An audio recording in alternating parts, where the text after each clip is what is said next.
Bismillahirrahmanirrahim. Assalamualaikum warahmatullahi wabarakatuh. Anak-anak sekalian, pada kesempatan hari ini Pak Guru akan melanjutkan materi pembelajaran secara daring, yaitu tentang hubungan antar himpunan. Yang kemarin Pak Guru sudah menyampaikan materi tentang pengertian himpunan dan jenis-jenis himpunan. Nah, sekarang kita akan melanjutkan materi tentang hubungan antar himpunan. Nah, untuk lebih jelasnya silahkan disimak dan ditonton video pembelajaran berikut ini. Kali ini kita akan belajar himpunan lagi. Oke, kita lanjutkan materi himpunannya. Hari ini kita akan belajar hubungan antar himpunan.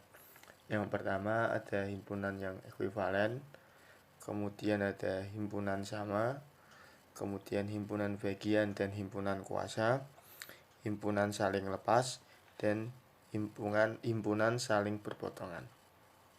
Oke, kita lanjutkan. Yang pertama yang kita bahas adalah himpunan ekuivalen.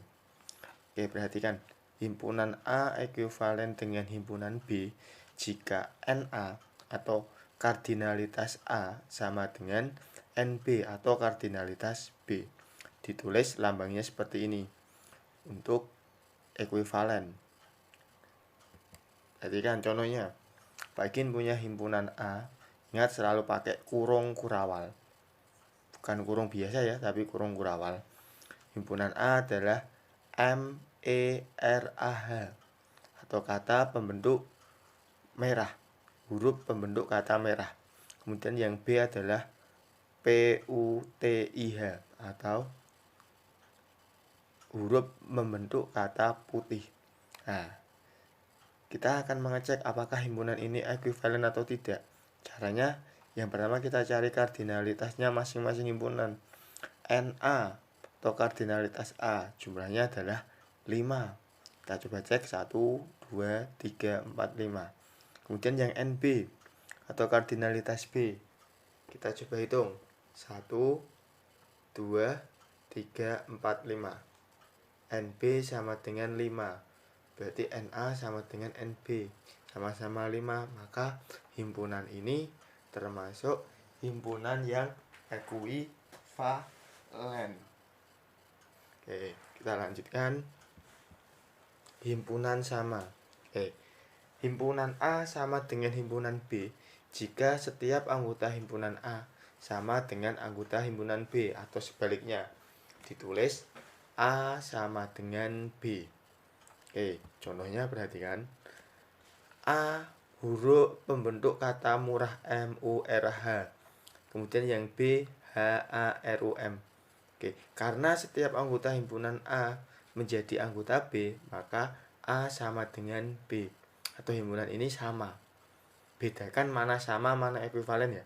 Kalau ekuivalen tadi jumlahnya sama atau kardinalitasnya sama, tapi kalau sama dengan itu beda.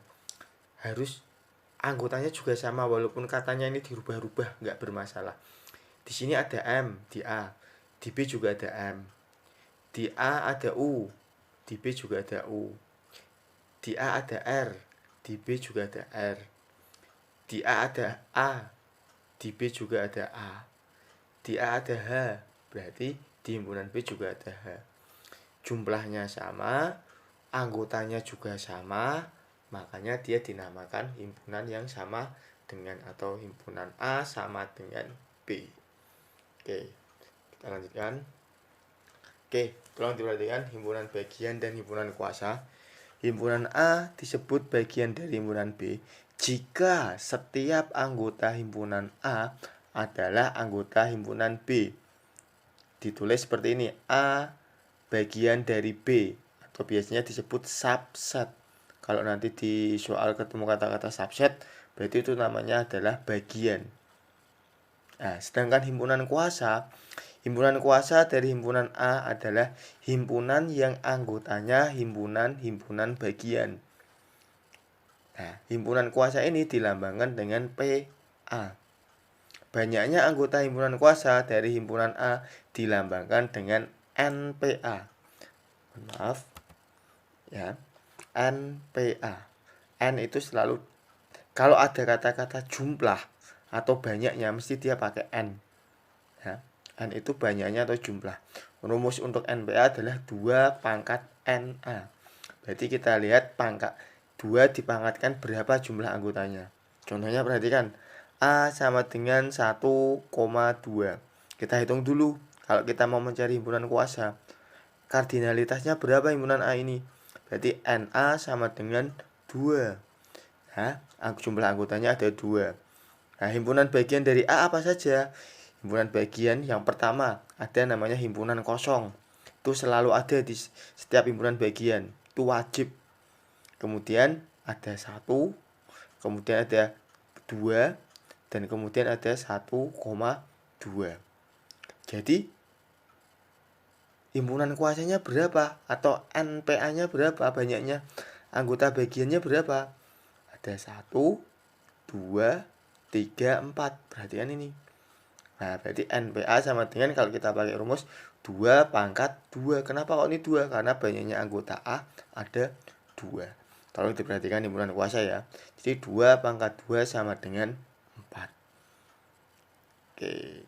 Ini adalah himpunan kuasanya, kalau ini adalah banyaknya.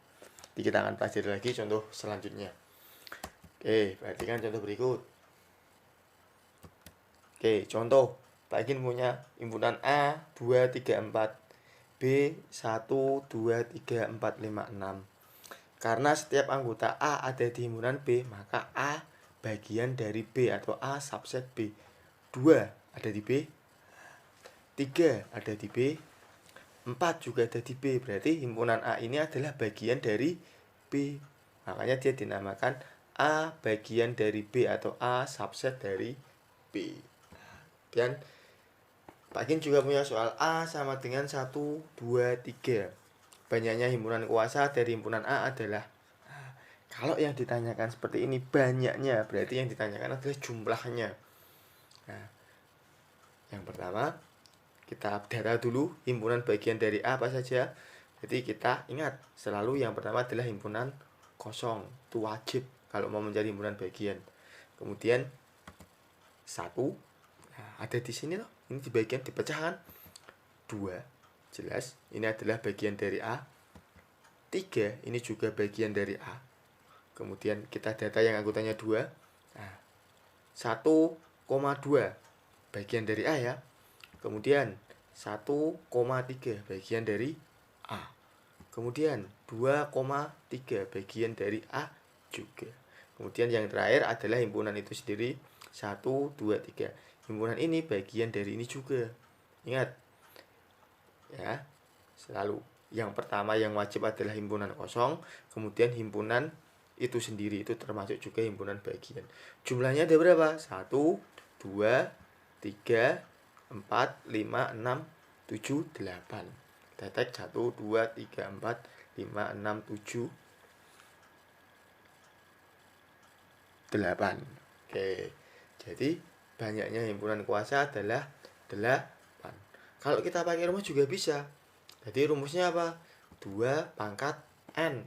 N-nya ini adalah banyaknya anggota A. Banyaknya ada berapa tuh ini? Ada 1, 2, 3. NA-nya ada 3. Berarti tinggal kita masukkan aja rumusnya. 2 pangkat 3 sama dengan 8. Ini adalah himpunan bagian dan himpunan kuasa. Nah, selanjutnya adalah himpunan saling lepas. Kalau tadi ada himpunan bagian, berarti ada yang namanya himpunan saling lepas. Artinya apa toh? Himpunan ini, himpunan A dan B saling lepas jika tidak ada anggota A yang menjadi anggota B. Atau sebaliknya, ditulis seperti ini. Kalau ada yang bagian, berarti ada yang saling lepas. Contohnya ini. A 1, 3, 5, 7, 9, 11, B 2, 4, 6, 8, 10, 12. Himpunan A saling lepas dengan himpunan B. Ditulis seperti ini. Kenapa ini saling lepas? Ingat, 1 ada di B enggak? Enggak ada.